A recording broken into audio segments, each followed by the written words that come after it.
So welcome everyone, this is Milan Mukherjee और आज हम स्टार्ट करेंगे क्लास 10th फिजिक्स का एक टॉपिक जो है heating effect of electric current. इसका मतलब आज हम पढ़ेंगे कि किसी भी सर्किट में अगर करंट चलता है तो उसमें हीट प्रोड्यूस होता है, हीटिंग इफेक्ट हमको देखने को मिलता है और वो हीटिंग इफेक्ट कितना होगा उसको हम मैथमेटिकली कैसे डिराइव कर सकते हैं, मैथमेटिकल फॉर्मूला क्या होगा।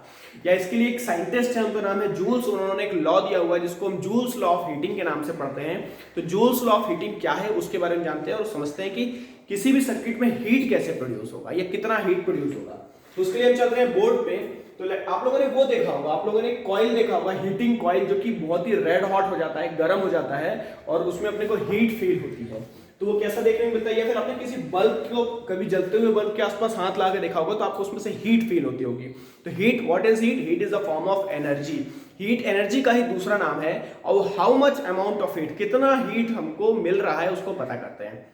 तो देखो, मान लेते हैं कि मैंने क्या किया, एक मेरे पास कोई पावर सोर्स है, let us suppose that battery है या कुछ भी है, उससे हमने क्या किया, उससे हम क्या करते हैं, उसमें जा रहे हैं, कॉइल में जा रहे हैं। तो कॉइल में हम क्या देखने मिलते हैं, बहुत सारा ऐसा वायर जो है ऐसा लूप्स के फॉर्म में रहता है और लूप्स के फॉर्म में होने के बाद इस तरीके से आता है। मतलब क्या हो रहा है, यहाँ पे हमारा आई करंट जा रहा है और इसको ढेर सारा वायर मिल रहा है। ढेर सारा वायर मतलब लंबी लेंथ का वायर मिल रहा है, बहुत लंबा है तो जगह घेरेगा, तो मैंने उसको छोटी जगह में गोल गोल गोल गोल लूप्स के फॉर्म में इकट्ठा कर दिया। मतलब उसकी लेंथ बहुत ज्यादा है और अभी हम जानते हैं कि अगर लेंथ बढ़ता है तो रेजिस्टेंस बहुत ज्यादा हो जाता है। मतलब बेसिकली एक बात समझ में आ रही है कि अगर करंट फ्लो करेगा और रेजिस्टेंस उसको रोकेगा, मतलब एनर्जी दौड़ना चाहती है, एनर्जी मूव होना चाहती है, अगर मान लो एनर्जी दौड़ी और दौड़ के जल्दी से निकल गई तो क्या होगा, तो एनर्जी कहीं रुकेगी नहीं, बट एनर्जी जा रही है और ये रेजिस्टेंस उसको बार बार रोक दे रहा है। तो जहां जहां एनर्जी रुकती जाएगी वहां पे क्या होगा, हीटिंग इफेक्ट प्रोड्यूस होता जाएगा और इसी हीट को हम पता करेंगे। इसका मतलब यह हुआ कि एनर्जी अगर जल्दी से निकल जाएगी तो उस जगह पे हीटिंग इफेक्ट नहीं आएगा, लेकिन अगर वो मटेरियल उसको रोकेगा बार बार एनर्जी को, तब वो मटेरियल हीटअप हो जाएगा। और हीटअप हो जाएगा इसका मतलब ये है कि जो वायर में यूज करूं इसकी रेजिस्टेंस वैल्यू ज्यादा होना चाहिए। तो हम ऐसा मटेरियल या ऐसा अलॉय यूज करते हैं जिसकी रेजिस्टेंस ज्यादा होती है, इसलिए जो हीटर्स होते हैं इसमें हम निक्रोम वायर यूज करते हैं। निक्रोम या मैग्नीन टाइप का वायर होता है, इसकी रेजिस्टेंस वैल्यू बहुत हाई होती है। इसका स्पेसिफिक रेजिस्टेंस जिसको मैं बोल रहा हूं, स्पेसिफिक रेजिस्टेंस मतलब रेजिस्टेंस पर यूनिट वॉल्यूम जो होता है बहुत ही हाई होता है। तो मैंने क्या बोला, जितना ज्यादा रेजिस्टेंस होगा एनर्जी को उतना रोकेगा और एनर्जी को उतना रोकेगा तो वहां पे हीटिंग इफेक्ट उतना ज्यादा प्रोड्यूस होगा।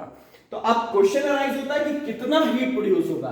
तो उसके लिए हमारे पास एक जूल्स लॉ है। जूल्स लॉ क्या बोलता है, जूल्स लॉ बोलता है कि heat is directly proportional to the square of the current flowing in the circuit. पहला स्टेटमेंट है जूल्स लॉ का। जूल्स लॉ ऑफ हीटिंग क्या बोलता है कि heat is directly proportional to the square of the current.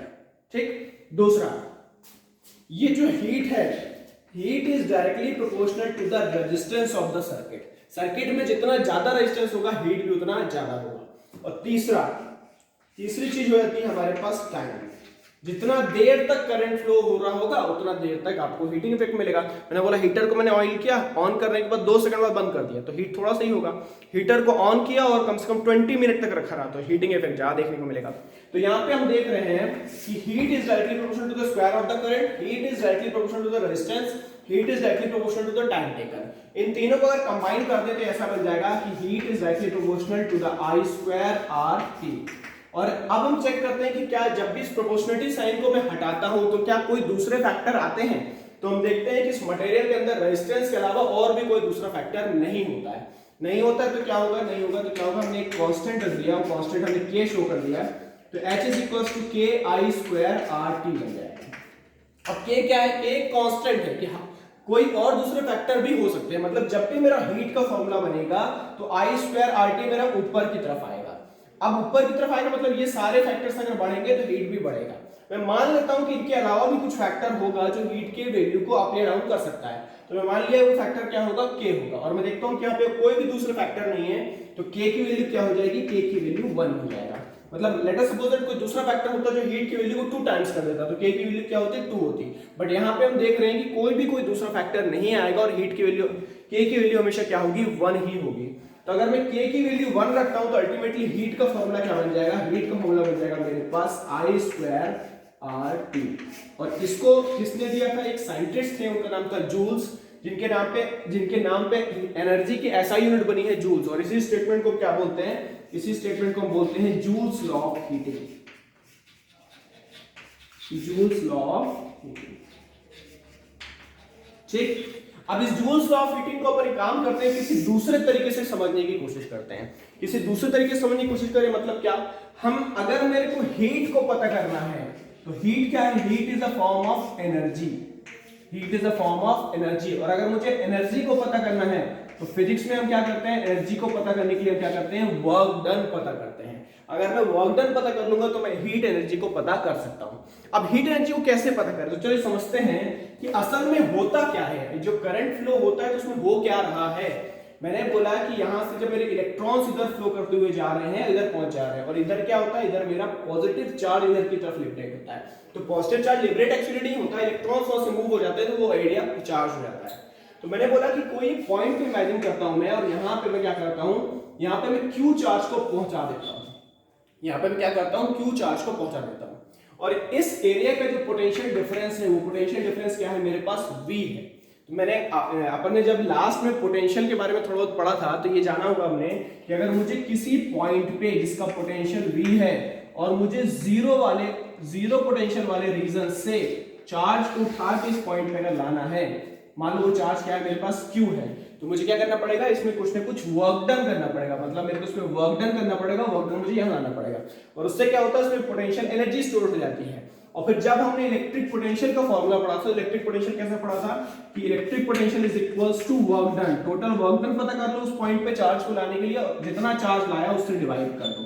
तो ये formula हमने पहले पढ़ा हुआ है, V is equals to W upon Q। तो यहां से जब हम वर्क डन बनाएंगे तो वर्क डन क्या बनेगा मेरे पास, वर्क डन बनेगा मेरे पास Q इंटू का V, क्या बन जाएगा मेरे पास, Q इंटू का V बन जाएगा। अब हम समझे, अब मेरे को फॉर्मूला क्या बना है, मेरे पास I स्क्वायर RT, तो ना यहाँ पे Q है ना यहाँ पे V, मतलब Q और I को मुझे, Q और V को मुझे I और R के फॉर्म में चेंज करना है। कैसे कर सकता हूँ, मेरे पास I का फॉर्मूला होता है, I का फॉर्मूला क्या होता है, I का फॉर्मूला होता है Q by T, charge upon time. तो यहाँ से मैं Q बना सकता हूँ, तो Q क्या बन जाएगा मेरे पास, Q बन जाएगा I इंटू T। ठीक, तो W को मैं क्या बोल सकता हूँ, Q की जगह क्या बोल सकता हूँ मैं, I इंटू T। ठीक, और एक चीज और हमने पढ़ी है V की, V हमारा ओम्स लॉ के फॉर्म में पढ़ा हुआ है। ओम्स लॉ क्या बोलता है, potential difference is equals to I into R। इस V को भी रिप्लेस कर सकता हूं मैं किससे, I इंटू R से। तो अब मैंने क्या किया, इसको रिप्लेस कर दिया। यहाँ पे जब मैं इसको सॉल्व करता हूं तो क्या मिलेगा मेरे को, W is equals to I into I, क्या बन जाएगा I स्क्वायर, और फिर क्या बन जाएगा R, और फिर क्या बन जाएगा T। तो ये I स्क्वायर RT मेरा क्या बन रहा है, यही मेरा हीट बन रहा है। और अभी हमने क्या पढ़ा, अगर मुझे वर्क डन मिल गया है तो उतनी एनर्जी होगी, तो और उतने अमाउंट ऑफ हीट होगा। तो यहां से जो हीट का फॉर्मूला तैयार हो गया मेरे पास, वो क्या हो गया, I स्क्वायर R। ठीक, तो इस तरीके से हम क्या करते हैं, इस तरीके से मैं किसी चार्ज को जब मैं किसी पोटेंशियल में भेज रहा हूं तो कितना वर्क डन इस बैटरी ने किया है, इस सेल ने कितना वर्क डन किया है इस चार्ज को यहां तक पहुंचाने में, उतना अमाउंट ऑफ एनर्जी इसने यहां पहुंचाई है। और अगर रेजिस्टेंस उस एनर्जी को रोक के रखा हुआ है तो कितनी हीट हो जाएगी, I square RT amount of heat हो जाएगी।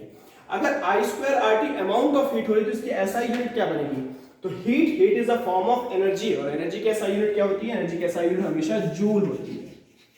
तो हमारा ये टॉपिक यहाँ पे कवर अप होता है, इस टॉपिक को हम बोल रहे हैं heating effect of electric current, कि इलेक्ट्रिक करंट से कितना हीट प्रोड्यूस हो रहा है। वो हीट होता है हमारे पास I स्क्वायर RT, जिसको जूल्स में दिया हुआ है, इसलिए इसको जूल्स लॉ ऑफ हीटिंग भी बोलते हैं। और जूल्स लॉ ऑफ हीटिंग को ही अपन ने एक दूसरे कंसेप्ट से सॉल्व किया, वो कंसेप्ट हमारा पोटेंशियल और पोटेंशियल एनर्जी वाला था। उस पोटेंशियल एनर्जी वाले कंसेप्ट से हमने इसको सॉल्व किया और हमको वही फॉर्मूला मिला जो फॉर्मूला हमको जूल्स लॉ ऑफ हीटिंग से मिला हुआ था। ठीक है, तो इस वीडियो में बने रहने के लिए बहुत बहुत धन्यवाद, थैंक यू। मिलते हैं अपन अगले वीडियो में। अगले वीडियो में हम पढ़ेंगे इलेक्ट्रिक पावर के बारे में, कि इलेक्ट्रिक पावर क्या होती है। अभी हमने इलेक्ट्रिक एनर्जी के बारे में बात करी है जो कि हीट के फॉर्म में है, अब हम पढ़ेंगे पावर के बारे में। तो थोड़ा सा इसके बारे में पढ़ के आइएगा कि इलेक्ट्रिक पावर क्या होगा, इलेक्ट्रिक पावर को हम किस तरीके से समझेंगे। और एक टॉपिक और आएगा हमारा उस वीडियो लेक्चर में, उस वीडियो लेक्चर में होगा हमारा commercial unit of electricity. Commercial unit मतलब हमारे घर में जो बिजली के मीटर लगे होते हैं वो किस तरीके से इलेक्ट्रिसिटी को रीड करते हैं और किस तरीके से हमारे घर में बिजली का बिल आता है, उसके बारे में समझेंगे। तो मिलते हैं अपन अगले वीडियो में।